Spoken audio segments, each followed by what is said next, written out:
pre. Di ba sabi mo matapang ka? Oo, bakit? Ano? Pindutin mo nga yung fire alarm. Ako? Pipindutin yan? Dali! Ano, hindi mo kaya? Takot ka. Pakala ka pala eh. Walang kabilib-bilib to sa akin. Ako matatakot? Fire alarm? Baka nga di nalaga na yun. Tagal-tagal na yun. Tingnan mo Watch me Baka maging idol mo pa ako eh. Sino bakla? Gagi. Aray, tumunog. Takbo, oy! Aray, sira ulo tumunog. Takbo, oy! Okay. Huminahon po ang lahat. Kami po ay humihingi sa mga naabalang teacher at mga estudyante dahil po sa pagtunog ng ating fire alarm. Wala pong kahit anong sakunang nangyari dito sa school. Sadyang meron lang po talagang mga estudyante na nagtangkang pindutin po yung ating fire alarm. Buti na lang po at may CCTV at nakita natin kung sino yung pumindot nun. Kung kasi pantimpan. Gagi, ba't ako? Malay ko bang uto-uto ka? Pantay ko ngayon. Kaya naman, pwede na po tayong bumalik sa kanya-kanyang faculty at classroom. Muli, pasensya na po. Pumunta ka sa guidance. Pabili po! Ano ba yun natutulog? Ano ba yun? Soft drinks nga po, tapos paki-plastic po. Ito po yung bayad. Soft drinks. Wait lang. Teka lang.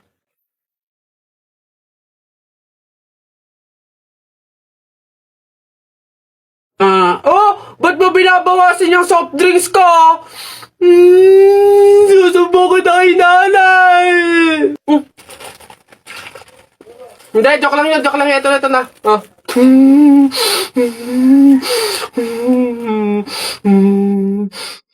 Pre! Happy wedding sa inyo! Congrats! Pre, salamat! Buti nakapunta ka. Kain ka na dun. Sige, pero teka lang. May regalo ko sa'yo. Abala ka pa talaga. Ano yun? Ito. Bakit arinola? Wag mong tanggihan yan. Alam mo ba, sabi na matatanda pa, mahiin, na swerte daw yung arinola pag yan yung regalo sa bagong kasal. Ganun ba yun? Bakit gamit na? Yun na nga para doble yung swerte. Hindi naman pwedeng yung lagayan lang, kaya nilagyan ko na ng laman para talagang todo. Babas... Uy, kuya! Gandang hapon. Pogi mo ngayon Di kita nakilala. Grabe talaga, lakas talaga ng dating mo. Kuya, pwede ba kaming lumabas saglit? Kasi magbibideo na kami ng assignment. Super duper, saglit lang talaga. Hindi. Pasok. Baka mapagalitan pa ako.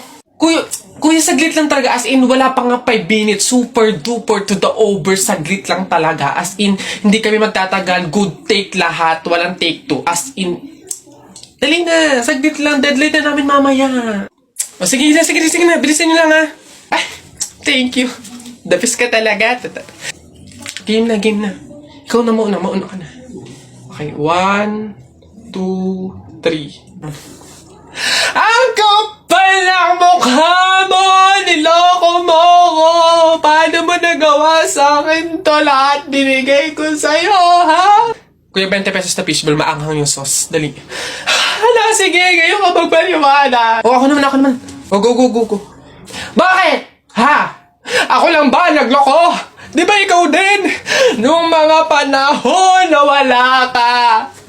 Wala akong malapitan dahil nandun ka sa mga ex mo, di ba? Kuya, scramble yung TikTok tapos dami mo ng alamang. Sige. Ngayon mo isumbat sa akin lahat. Okay na po. Thank you po. Hoy! Pasok!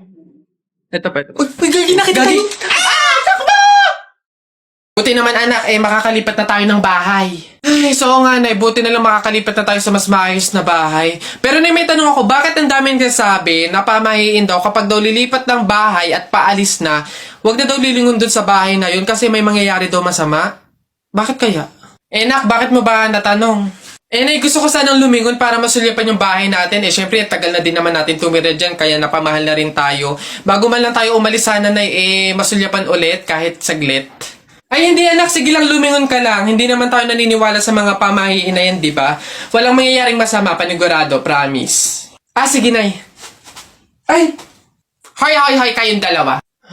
Ay, Ano? Ganon-ganon na lang yun? Aalis na kayo agad, ha? Hindi nyo pa nga tapos bayaran yung upa sa bahay eh. Pati yung ilaw at tubig, hindi nyo pa tapos bayaran, tapos aalis lang kayo, ha? 10 yung pinapakain kong anak, tapos yung asawa ko ay batugan pa, tapos aalis kayo, hindi kayo magbabayad. Ang kakapal na mukha nyong lahat.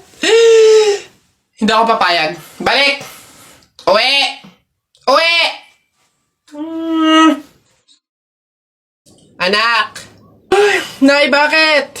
Matutulog muna ako saglit. Ikaw muna magbantay sa burol ng lolo mo, ha? Wag na wag mong iiwan yon. Dapat daw laging may kasama yon. Ha, bakit naman ay dapat laging may bantay? Pamahiin. Pag daw iniwan mo yung patay dun sa kabaong, papalitan daw yan ng puno ng saging ng mga engkanto.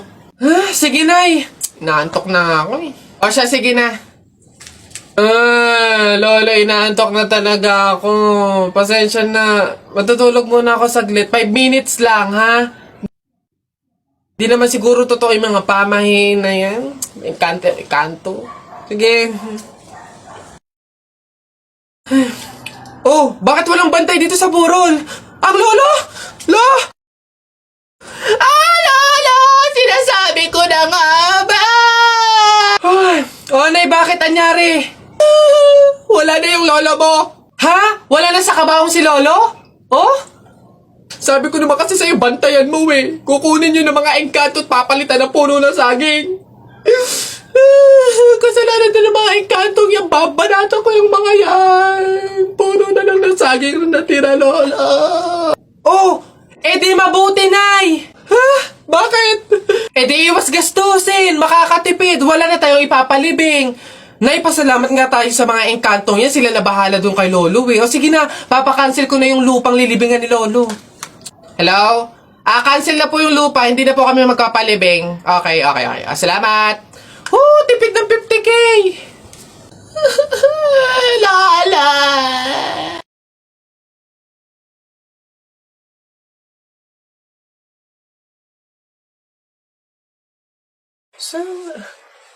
Uy, anak!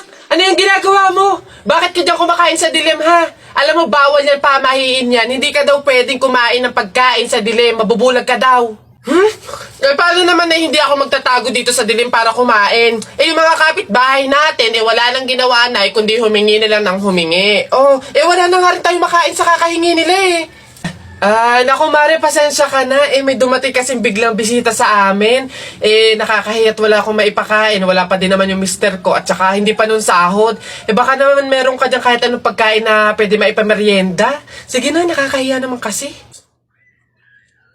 Oo nga naman, Mare. Ako naman, naubusan na ako ng bigas. Nakakahiya namang ulit mangutang kina Ate Telay. Gawa nga ng 3 kabang bigas na yung utang ko doon.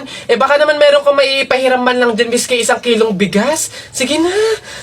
Tsaka nga pala, yung ipapaulam ko sa mga anak ko, itlog na nilaga lang. Nakakaawa naman yung mga bata. Baka naman pwedeng pakidagdagan miski fried chicken. Dali na. Nako, Mare, pasensya ka na. Wala na rin kasi kaming nayakin yun. Ito Mare, baka pwede na to. Pasensya na ha, paghatian nyo na lang. Yan, salamat Mare. Naku, babawi naman kami next live. Sige, salamat.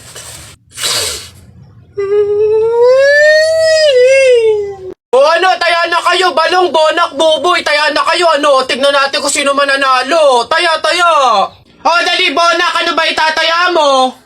Ito, Pogs. Makapal to. Ang dami nito eh. Akin to, ito tataya ko ha. Pogs to. Sa'yo balong, ano itataya mo? Bilis! Ito. Mga baril ko. Ang gaganda nito. Malulupit to. Astig to. Ito itataya ko ha. Ikaw naman, Buboy. Ano naman yung sa'yo? Basta sa akin, ito ha. Ito tataya ko. Mga damit ni nanay. Talagang sure na mananalo ko dyan. Ito taya ko ha. 1, 2, 3, bitaw! Ayan na, binitawan ko na. Laban na, sabong natalpak. Sino man nanalo dyan? Nung tari mo, dali! Tusok mo yan, dali!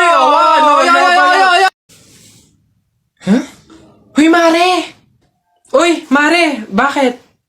Napapansin ko, ba't parang ang lungkot mo ngayon? Nako, Mare, minsan kasi naiisip ko kung makakapunta ba ako sa langit pag namatay ba ako, ganun. Sus, yun lang pala eh. Alam mo, may solusyon ako dyan sa iniisip mo. Ha? Solusyon? Ano naman yun, Mare? di ba mahiin? Alam mo, sabi kasi nila, 24 hours daw na bukas yung gate ng langit tuwing Pasko. So, kung sino daw yung namatay ng Pasko, swerte daw yun kasi daw, diretso na daw agad sa langit yun.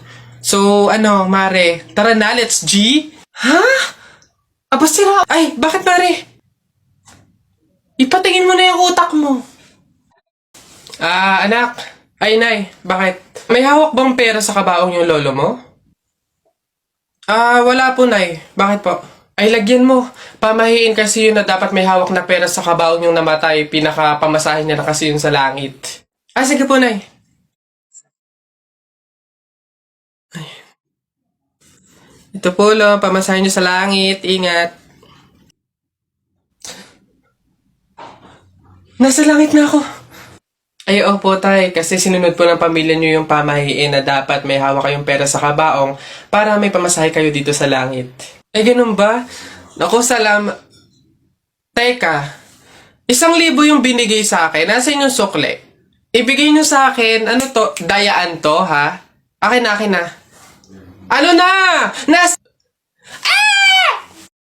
Patay na daw si Kuya Tonyo. Ay, Kaya pagkatapos natin dito sa burol ni Kaplora, daan tayo dun sa burol ni Katonyo. Ay, ganun ba? Di bali na lang, Mare. Pamahiin kasi yun na bawal pumunta ng 2 burol sa isang gabi kasi daw may pamilya daw nila na mamamatay din. Wag na lang. Ay, ganun ba? Sayang naman ang dami daw pagkain doon. Ang sasarap pa.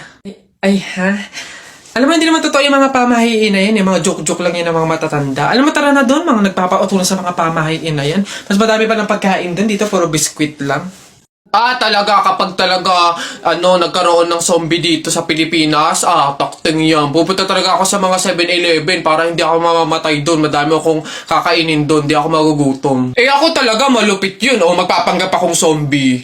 Akala nila kasama nila ako, pero totoo, buhay pa rin ako. Hindi nila ako kakagatin, mabubuhay pa rin ako, hindi ako mamamatay. Gaganto ako doon. Ayun na yun, mas astig yun sa akin. Kukuha ko ng mga baril, yung mga shotgun. Talaga, pagbabarilin ko yung mga zombie na yan. Sino ba yung mga maiingay niya? Hoy, mga bata kayo, magsiuwi nga kayo sa inyo. Ang babaho ninyo. Iingay. Anak, kunin mo na yung mga plato. Kakain na tayo. Sige, Nay. Nay, eto na po yung mga plato. Anak, akin na. Hoy! Nakoy, balik mo yan! Bawal yan, pamahiin yan! Hindi pwedeng pagpatong-patungin yung mga plato, malas yan dito sa hapagkainan. Ha? Nay, paano? Basta dalhin mo yan dito nang hindi pinagpapatong-patong.